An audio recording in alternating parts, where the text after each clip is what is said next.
오늘 하나님 말씀 요나서 3장 1절과 2절 말씀을 같이 보시겠습니다.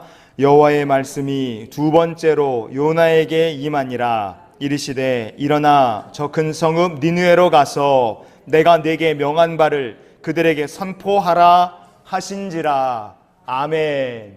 언제나 하나님께서 맡기신 사명을 잘 감당할 뿐 아니라 하나님께서 저와 여러분을 통해서 놀라운 일을 이루실 줄 믿습니다. 우리가 기가 막힌 일을 겪었지만 마지막에 참 잘된 선지자의 이야기를 우리가 오늘 살펴보려고 하기 때문에 그렇습니다. 누굽니까? 요나 선지자예요. 성경에 기가 막힌 일을 겪은 사람이 많이 있지만 요나 선지자는 아마 인생 역사가 시작된 이래 이런 일을 겪은 사람 두 사람 없을 만큼 희한한 일을 겪은 사람이 선지자입니다. 왜? 큰 물고기 뱃속에 들어가서 3일 밤낮을 있다가 나온 사람이니까 세상에 이런 일을 경험한 사람이 어디 있겠어요. 근데 하나님께서 왜 그렇게 하셨느냐 이거예요. 왜? 선지자가 도대체 얼마나 큰 죄를 졌길래 그런 일을 하셨느냐. 오늘 우리가 그것을 한번 살펴보면서 요나를 물고기 뱃속에 집어넣으신 하나님, 그리고 그에게 두 번째 말씀하신 하나님의 마음을 우리가 살펴보는 시간을 좀 가졌으면 좋겠습니다. 자, 요나 선지자 하나님 말씀을 어기고 도망쳤죠. 니느웨가 아니라 다시스로 도망쳤습니다. 그런 선지자를 하나님 찾아내셨고 요나를요 바다에 던지셨어요. 그런데 어마어마한 일이 일어납니다. 요나서 1장 17절 우리 같이 보시겠습니다. 여호와께서 이미 큰 물고기를 예비하사 요나를 삼키게 하셨으므로 요나가 밤낮 3일을 물고기 뱃속에 있으니라. 아멘. 바다에 삼켜진, 바다에 던져진 요나를 하나님께서 이미 예비해 놓으신 큰 물고기가 집어 삼켰습니다. 그래서 요나는 3일 밤낮을 고기 뱃속에 갇혀 있게 됐어요. 산채로 고기 뱃속에 있는다. 인간 역사에 이런 일을 겪은 사람이 어디 또 있겠습니까? 요나 선지자밖에 없을 거예요. 이 기가 막힌 상황에서 선지자는 드디어 하나님 얼마나 두려우신 분인지 알고 전능하신 하나님께 성전을 생각하면서 기도를 시작합니다. 요나서 2장 1절을 보십시오. 요나가 물고기 뱃속에서 그의 하나님 여호와께 기도하여. 아멘. 여러분, 사람이 고기 뱃속에 들어가서도 기도할 수 있습니다. 그러니까 여러분이 지금 아무리 기가 막히고 어렵고 힘든 상황을 지금 지나가고 있다 하신다 할지라도 여러분 기도하실 수 있어요. 여러분이 기도하시면 하나님께서 저 여러분의 기도에 귀를 기울이시고 응답하심을 여러분 믿으시기를 바랍니다.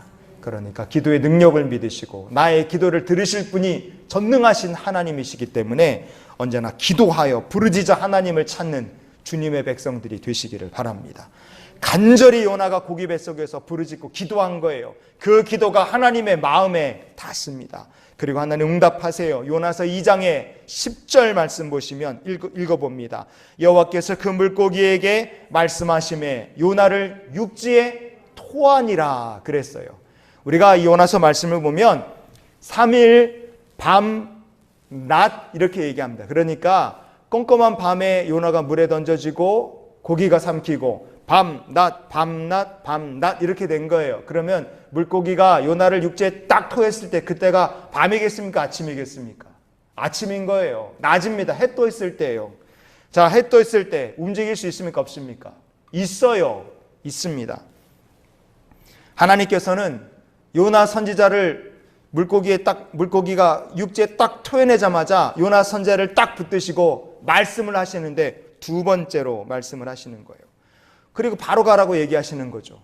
우리가 이렇게 생각해 볼 수 있습니다. 왜 하나님 이렇게 요나 선지자에게 엄격하시냐? 왜 이렇게 어마어마하게 이렇게 요나 선지자를 혼내시고 이렇게 막 혹독하게 밀어붙이시냐 이거예요. 아니 성경에 요나 선지자 이전으로 보면 하나님 말씀에 불순종한 선지자나 왕이나 제사장이 없습니까? 얼마나 많겠어요. 그런데 왜 요나 한 사람만 그런 것도 아닌데 왜 하나님께서는 요나 선지자를 이렇게 어마어마한 일로 치시고 그가 고기 뱃속에서 나오자마자 하나님 그에게 말씀 주시고 그를 막 등더미로 보내셨느냐 이거예요. 여러분 우리가 그 이유를 오늘 본문 말씀에서 볼 수 있습니다. 요나서 3장 2절에 보면 하나님께서 물고기 뱃속에서 나오자마자 요나 선지자에게 말씀을 주십니다. 뭔 얘기하시느냐? 저 큰 성읍 니느웨로 가서 너 일어나서 저 큰 성읍 니느웨로 가라. 바로 고기 뱃속에서 나와서 정신도 하나도 없고 몸도 추스리지 못한 선지자에게 하나님께서는 바로 일어나 성읍 니느웨로 가라 그렇게 몰아붙이시는 거예요. 이렇게까지 하실 이유가 있습니까? 하나님? 도대체 왜 그러십니까? 우리가 항의할 수도 있을 것 같아요. 그러나 요나 선지자는 이런 얘기를 들을 수밖에 없는 사람이었습니다. 하나님께서 그렇게 요나 선지자를 밀어붙이신 이유를 성경은 얘기해줘요. 요나서 3장에 1절 말씀을 우리 같이 한번 읽어봅시다. 여호와의 말씀이 두 번째로 요나에게 임하니라. 아멘. 성경은 여호와의 말씀이 두 번째로 요나에게 임했다라고 얘기를 합니다. 여러분, 저 두 번째라고 번역이 된 히브리어 본문을 보면 세니트라고 되어 있습니다. 세니트. 이 세니트란 말이요, 우리가 성경을 읽으면 우리가 아는 인물, 그 인물과 관련된 중요한 사건에 이 세니트란 말이 성경에 처음으로 등장을 합니다. 그리고 나서 요나의 이야기에 다시 등장을 하는 거예요. 어떤 사람의 이야기 사건에 저 세니트라는 말이 등장을 했을까? 창세기 29장에 9절과 10절 말씀을 우리가 한번 보시겠습니다. 읽을게요. 이에 아브라함이 그곳에 제단을 쌓고 나무를 버려놓고 그의 아들 이삭을 결박하여 제단 위에 나무 위에 놓고 손을 내밀어 칼을 잡고 그 아들을 잡으려 하니. 아멘. 아브라함이요, 하나님 말씀하신 대로 모리아 산에 이삭을 데리고 갔어요. 거기다 제단을 쌓고 이삭을 꽁꽁 묶은 다음에 하나님께서 말씀하신 것처럼 이 이삭을 소나 양 잡듯이 칼을 딱 쳐들고 아들을 하나님 말씀하신 대로 잡아서 번제 제물로 드리려고 했어요.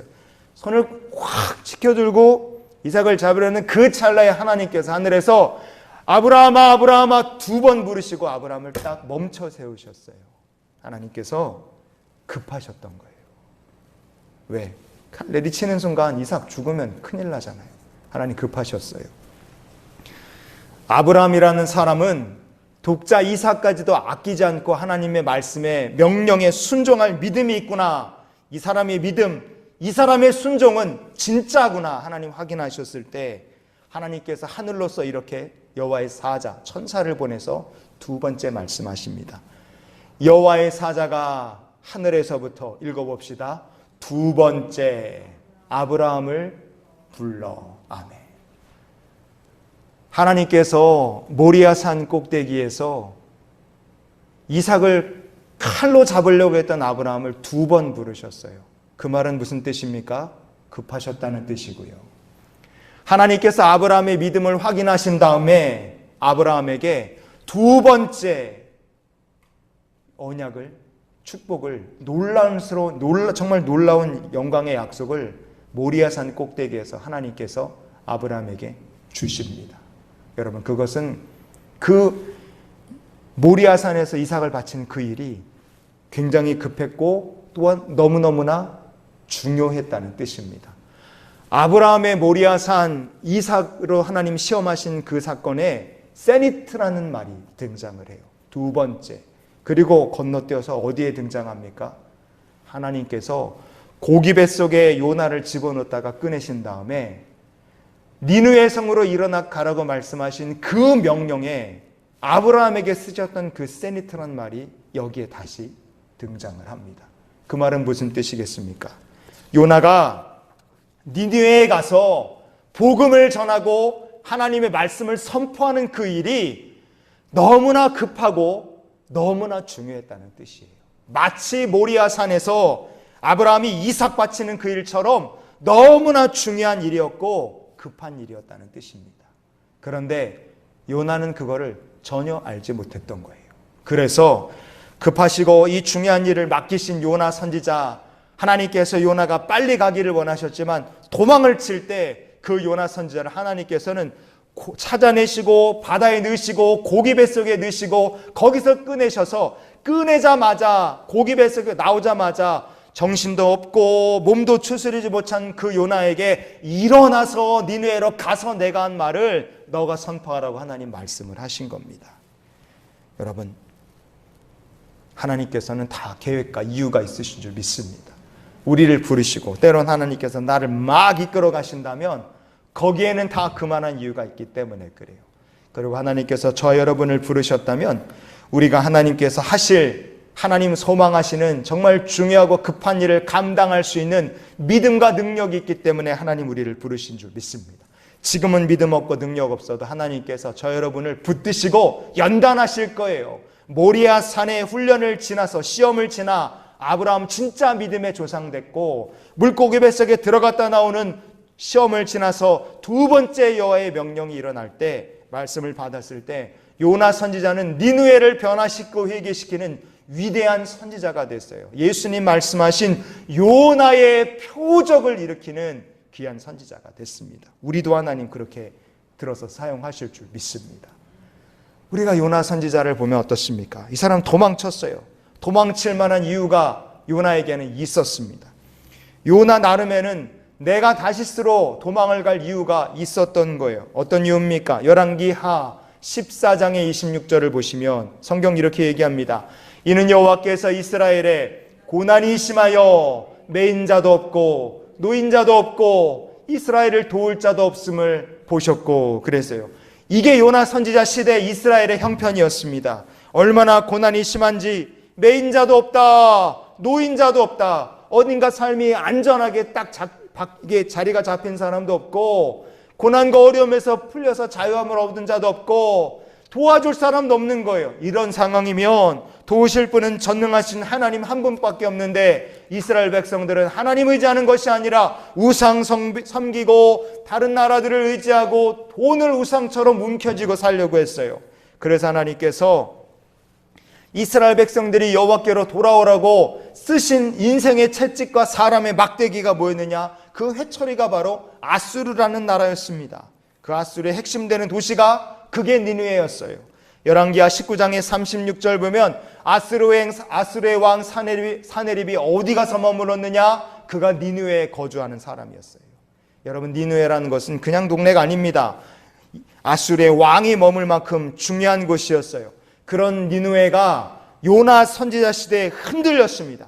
아수르가 흔들린 거예요. 왜 흔들렸느냐? 나라에 기근이 들었고요.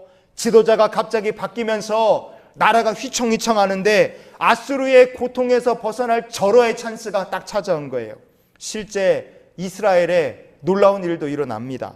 열왕기하 14장의 25절 말씀해 보시면 성경은 이렇게 얘기해요. 읽어봅시다.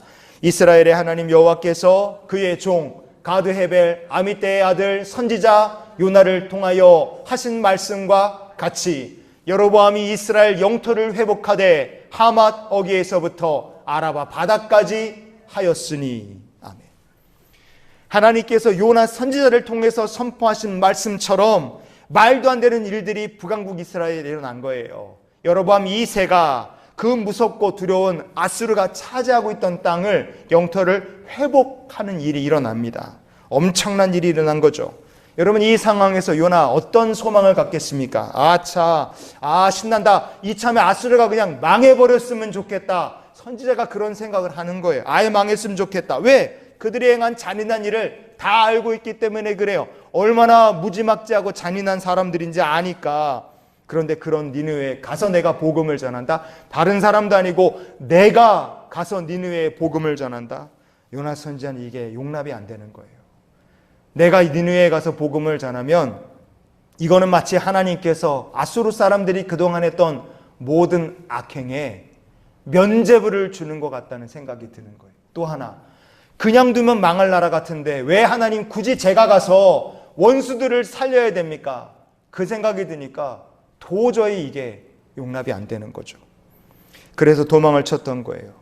그러나 하나님께서는 그런 요나를 딱 붙잡으셔서 니느웨로 보내십니다.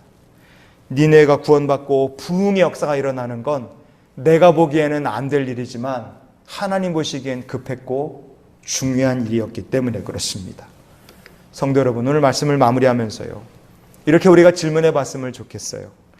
하나님께서 보시기에 가장 충성된 종이 있다면 어떤 사람이 가장 충성된 종이겠습니까? 자기 스스로 알아서 척척 일 다 잘하는 사람이 충성된 종일까? 아닙니다. 그렇지 않아요. 가장 충성된 하나님의 종은 어떤 사람인가? 하나님의 말씀에 순종하는 사람, 하나님의 마음을 아는 사람, 그 하나님의 마음과 말씀에 합하게 행동하는 자가 바로 하나님 보시기에 가장 충성된 주의 종들인 줄 믿습니다. 요나의 이야기를 통해서 우리에게 들려주시는 하나님의 마음이 있다면 그것은 무엇이겠습니까? 내가 보기에 급하고 중요한 일이고 이거는 내가 보기에 옳고 이거는 내가 보기에 아닌 것 같아요. 그것이 아니라 그렇게 만약에 생각하고 판단하고 거기에 매달리는 사람은 하나님 나라의 충성스러운 일꾼이 될 수 없다는 뜻입니다. 그렇게 일하는 사람, 그렇게 행동하는 사람을 통해서는 니느웨가 변해되는 역사도 없고요, 구원받은 역사가 나타나는 요나의 표적도 절대로 일어나지 못한다는 것을 우리가 기억했으면 좋겠어요. 우리가 도저히 믿기 어렵고 이해하기 어렵고 순종하기 어려운 일들이 세상에 많이 일어납니다. 우리의 삶에도 그런 일이 일어날 수 있어요.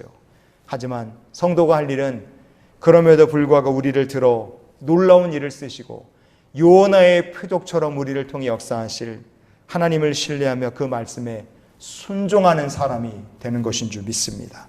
하나님께서 그런 성도들을 통하여서 우리의 삶 속에 이 시대에도 여러분 가정의 요나의 표적이 나타나고 교회와 이 세상 가운데 하나님 역사하신 요나의 표적, 니느웨의 부흥의 역사, 회개의 역사가 나타나도록 우리 하나님께서 역사하여 주실 줄 믿습니다. 그래서 우리가 이런 기도로 이번 한 주간을 살았으면 좋겠어요. 같이 읽어봅시다. 나의 뜻이 아니라 주님 뜻대로 살게 하여 주시옵소서. 아멘. 모리아 산의 시험, 말도 안 되는 얘기 아닙니까? 그러나 하나님께서는 아브라함을 그 시험으로 밀어 넣으셨고 그 시험을 통과한 아브라함은 진짜 믿음의 조상이 됐어요. 물고기 뱃속에 들어가는 시험, 정말 세상에 이런 일을 또 누가 겪겠습니까? 그러나 그 시험을 통과한 후 요나는 예수님께서 요나의 표적이다 직접 말씀하실 만큼 큰 역사를 이루는 주의 위대한 선지자가 됐습니다. 여러분이 지금 처해 계신 일들이 있습니까? 그게 정말 세상에서 가장 재수없는 사람이 아니냐, 나는 이렇게 운이 없냐, 나는 이렇게 되는 일이 없냐, 그런 생각이 드실 만큼 어려운 일을 겪고 계시다 할지라도 여러분 그 어려움 가운데서도 주를 신뢰하며 믿음으로 그 어려운 일들을 통과하고 마침내 하나님께서 여러분을 통하여 요나의 표적 같은 기적을 이루실 주의 은혜의 백성이요 축복의 간증자로 여러분의 삶이 귀하게 쓰임받게 되시기를 주님의 이름으로 축원을 드립니다.